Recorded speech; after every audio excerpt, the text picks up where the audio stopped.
다윗 시리즈 9번째 시간입니다. 나를 성장시키는 비결이라는 주제로 말씀을 나누겠습니다.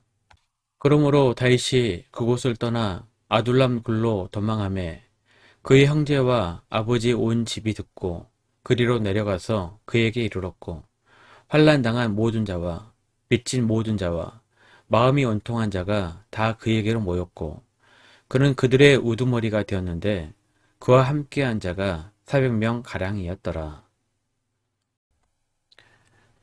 가오펑의 이야기 자본의 힘이란 책을 보게 되면은 이 시대에 누가 성공하는지 아십니까? 라는 질문을 합니다. 이때 성공한 사람들은 자신의 삶에 이야기가 있는 사람이 성공을 합니다. 그 이야기가 자본이 됩니다. 그 이야기 자본은 어디에서 나올까요? 자신의 경험에서 나오는 것입니다. 다윗은 삶 속에서 경험이 축적되었고 자신의 이야기가 하나씩 하나씩 쌓여 나갑니다. 이렇게 축적된 삶의 경험과 이야기들이 바로 후일 왕이 되는 걸음이 되었던 것입니다. 다윗은 지난주에 봤던 것처럼 미친 척하고 간신히 살아남아 블레셋을 탈출하게 됩니다. 그리고 아둘람 동굴에서 또 새로운 경험을 하게 됩니다. 이것은 지금까지와는 매우 색다른 경험이었습니다. 그리고 후일 매우 재미있는 이야기가 되게 됩니다. 아둘람 굴에는 어떤 이야기가 숨어 있을까요? 다윗에게 아둘람 굴은 인생의 최악의 시간이었습니다. 비참할 대로 비참해진 순간이었습니다. 이스라엘에서도 블레셋에서도 자신이 몸을 숨길 만한 곳이 없어 신세를 한탄했던 곳이 바로 아둘람 굴입니다. 사람이 갈 곳이 없어지면 굉장히 비참해집니다. 지금까지 하나님께서 다윗에게 훈련시키신 내용은 무엇이었습니까? 다윗에게 사람 의지하지 말라는 훈련을 시키고 계시는 것입니다. 사울 왕도 의지하지 말고 가드 왕도 의지하지 말고 오직 하나님만 의지하라는 훈련을 시키셨던 것입니다. 다윗이 아무도 없는 아둘람 굴을 찾은 것은 이런 맥락에서 볼 때 제대로 찾아온 곳이었습니다. 아둘람 굴에서 다윗이 누구를 의지하겠습니까? 다윗이 사람 의지하기를 포기했을 때 하나님께서는 무엇을 준비하셨습니까? 다윗의 가족과 400명이 되는 사람들을 다윗에게 보내주셨습니다. 이것이 바로 은혜입니다. 하나님께서 주시는 기적은요, 전혀 예상치 못한 경로로 올 때가 많이 있습니다. 다윗은 자신이 의지할 사람이 필요했습니다. 자신을 돌보아 줄 수 있는 강한 힘 있는 사람들이 필요했습니다. 그런데 하나님께서는 어떤 사람들을 보내셨습니까? 오는 사람 족족 전부 다 힘없고 백없는 정말 안 되어 보이는 사람들만 모였습니다. 적어도 인간적인 눈으로 보기에는 말입니다. 오늘 본문 2절 말씀 함께 보시겠습니다.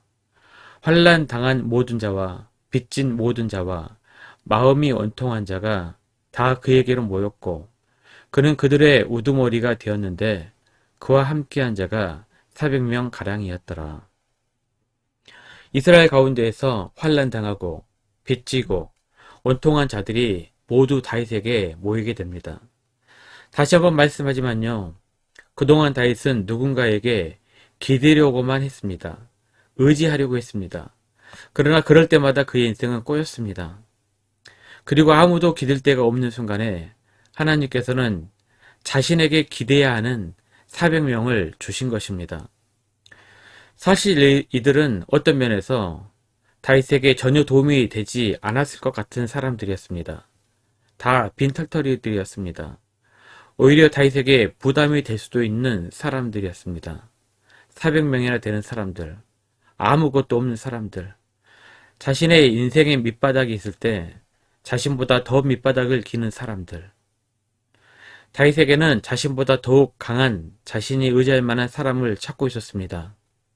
그런데 하나님께서는 자신을 의지해야 하는 400명의 사람들을 보내주셨던 것입니다. 하나님께서 다윗에게 무슨 준비를 시키신 것입니까? 너는 왕이다. 다윗 내가 누구를 의지할 것이 아니라 너는 다른 사람들을 돌보아야 하는 왕이다. 이것이 바로 왕의 역할이다. 하나님께서 이렇게 다윗을 준비시키고 계신 것입니다. 사랑하는 성도 여러분, 내 삶에 지쳐 도움을 받고 싶은데 도움의 손길 대신 오히려 도와줘야 할 사람이 생긴 것은 축복입니다. 다윗이 아둘람 굴에서 경험하는 것을 여러분이 지금 여기에서 경험하는 것입니다. 하나님께서 여러분의 도움의 손길을 통해 여러분을 성장시키시려고 하시는 하나님의 기가 막힌 작전이고 훈련입니다. 이것이 바로 아둘람굴의 비밀입니다. 사실 사백이는 다윗에게 전혀 도움이 되지 않아 보였습니다.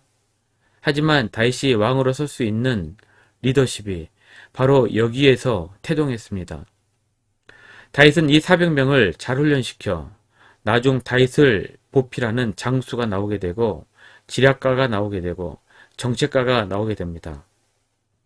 다윗은 자신의 인생의 밑바닥이 있었을 때 다른 사람들은 다들 다윗은 막장 인생이라고 말했을 때 그때 인생을 다시 일으킬 위대한 사람 400명을 얻게 되는 것입니다. 여기에서 다윗의 시편들이 많이 쏟아져 나왔습니다. 우리가 얼마 전에 보았던 시편도 바로 이것과 관련된 시편입니다. 하나님께서는 세상의 권력의 자리에서 쫓겨내셨지만 아둘람에서 인생 밑바닥부터 다시 시작하게 하셨습니다. 짧은 눈으로는 손해처럼 보이지만 긴 인생 여정에서 본다면 이것은 전혀 손해가 아니었습니다. 사랑하는 성도 여러분, 혹시 여러분의 인생이 이 아둘람 굴과 같이 막막하고 밑바닥 인생인 것처럼 느껴지시는 분들이 계십니까? 정말 비참해서 나에게 왜 이런 일들이 생기는 것일까? 고통스러운 분들 계십니까? 그처럼 막막하고 힘든 순간이 오히려 하나님께서 여러분들을 일으키시는 곳임을 믿으시길 바랍니다.